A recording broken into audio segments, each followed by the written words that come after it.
All right, you guys, so this is the first video that I'm actually posting that is actually legal paperwork related, if you get what I'm saying. All the other videos has basically been related to the spa, you know, financing, like just furnishing your spa with cheap ideas or DIYs. So this is my first actual legal action video that you need to take to get your business started. So this is teaching you how to get your EIN. A thing that bothers me the most is when people tell a lot of people that they need to pay them $200 to $400 for them to help them file their EIN, when you can simply just do it yourself. This is just the universal site for everybody. Like, I know a lot of people don't know this, you guys, but Google is basically your best friend. I mean, it's a search engine. Yes, it gives you a lot of things, but really, you guys, if you know the meaning of the .govs and the .com or .edu behind a web address, and you know that that's a legit site, then that's what you need to trust, and stop going to all these other sites that are listed that tell you that they can get you something but you have to pay money. Your EIN is completely free. So all you have to do is go to the IRS site. They have a search bar here. You'll type in EIN. I've already put it there. Hit search. It pops up just like this. It tells you to apply for your EIN right here. Right here, it tells you the standard hours of operation. Then you'll scroll down. You'll read everything, and it tells you what you need to know about applying for your EIN. Now, if you are confused about anything that's on the paperwork, that's when I would reach out to somebody, but I wouldn't reach out to somebody that is going to charge you, because you can still call the IRS and get information. They are, despite what everybody say, they are kind of friendly, and they will walk you through the process, because the people that work there, they are trained to be strict with you, because they don't want anybody, of course, doing any fraudulent activities. So if they know that you're trying to take your business serious, they do answer questions for you guys. Don't be scared to call. But basically, you just read this and it tells you basically what you need, and then you'll just hit apply online now. It pulls up this pops up on all IRS sites. It's just a pop-up, but it pulls up this, and you just start your application. Of course, you read it. I already have my EIN, that's why I've already read all of this, so I'm just speeding through it with you guys.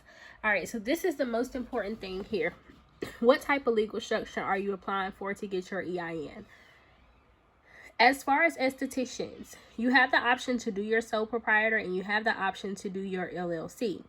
Now, all this other stuff you can do as well if you are going into partnership with somebody. But if you are an individual working in a booth rental situation, commission situation, but you still want to go under your own name and keep your own paperwork and stuff, you still just have those two options, the sole proprietor or the LLC. And it gives you the differences here. So the sole proprietor is any individual who is in business for themselves and household members. And the LLC is the company that the structure is allowed by state statute and is formed by filing articles of organization within the state. Now, right here, hot topic. What if I don't know what type of legal structure or organization to choose? You click here. It tells you all you had to do was click on the blue highlighted word, and it pulls it up for you. So, a sole proprietor, they own the company. The business does not exist separately from the owner. The risks of business apply to the individual's personal assets, including those not used for the business. The sole proprietor reports business income in his or her individual tax return. Now, sole proprietor and LLC. If you file as a sole proprietor as an esthetician and something happens, say if you have your insurance through ASCP, the hands and body insurance, or any other insurance company that you have. Yes, they are supposed to cover you for, as the law would say, malpractice issues or things like that. But people can still come after your business as as an individual, as a sole proprietor. So say if they win a lawsuit against you with a sole proprietor, they can take everything, attack everything. That's what a lot of people do not tell you. Your business, when you file as a sole proprietor, is everything that you own, because you have to file this on your tax return as just your regular tax return. Versus when you have an LLC, your LLC is separate. So when they try to sue you for anything, they can only attack your LLC and any money that belongs to the company listed under this LLC. So your LLC would be just the business itself. This is the business. When you file an LLC, you have to file with your state. You have to get all your paperwork. Make sure that your state knows what you're doing business as. Make sure that your state knows that you are a business. You basically do that. With the LLC, you do have to go through more steps to make sure nobody in your state basically has the same name. And it does tell you here, like, it can be organized and treated as a partnership or corporation, stuff like that, but it is separate from its owner. But I recommend, especially if this is your first time starting up a business and you don't know, to file as an LLC. That is my recommendation.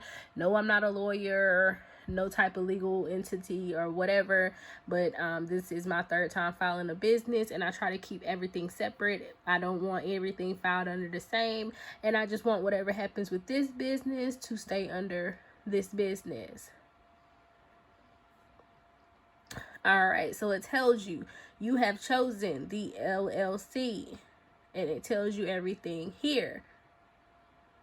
You'll read all of that. You agree with it, you hit continue. All right, so here it'll ask you how many members are in it. 1. Select your state. I'm in North Carolina. Then we will continue. It tells you everything. You just keep reading. What is the reason why you are requesting it? I started a new business. You'll fill out all of this about yourself. So this is to tell them about the responsible party, basically the owner. You'll fill all of this out. So my information is already saved. I'm not going to put my social there. We're just going to say 1, 2, 3, 4, 5, 6, 7, 8, 9. Oh, haha.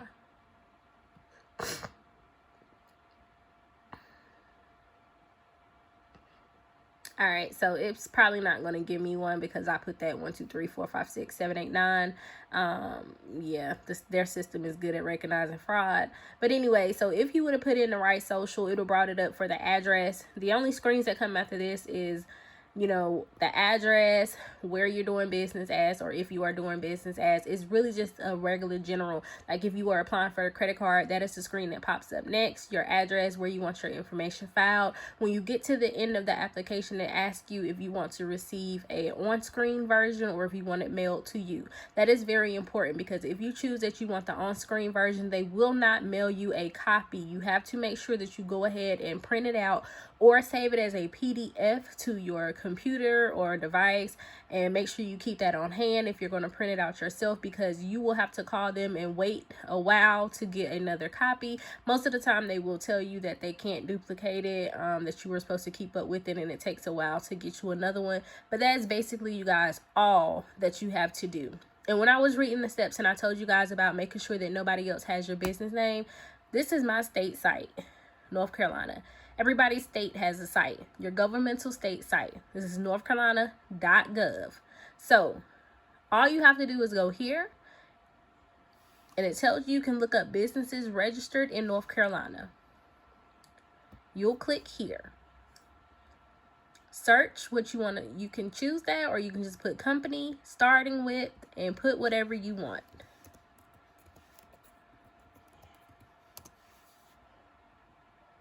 Boom. Nothing. That is how you find out if there is another business in your state operating under the name that you want. Like, I'll type in my daughter's dance company. See this? See how many people have this name in your state, and you're able to look up and see these are all of the people with that name. So even if you wanted to include Dynasty in your name, all you have to do is just find somebody that doesn't have that name, and all you have to do is just fill it out and submit it on here. Now, when you do register with your state, it does cost. And I'll show you.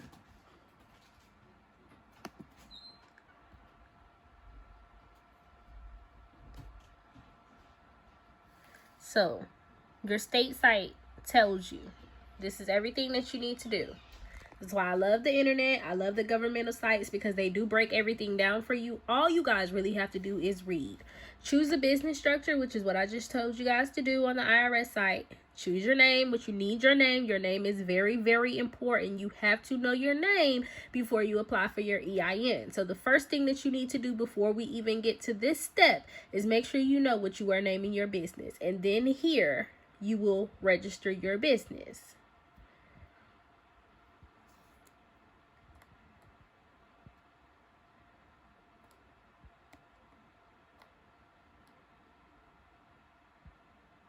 This is everything that you need to do. Take it down to your Register of Deeds office.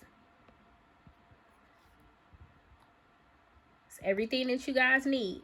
It tells you the price, how much it costs for you to register your business. LLCs are $125. See that? You guys, stop paying these people because they're charging you guys overpriced, and that's money that you could be using to promote yourself or to buy something that you need for your business.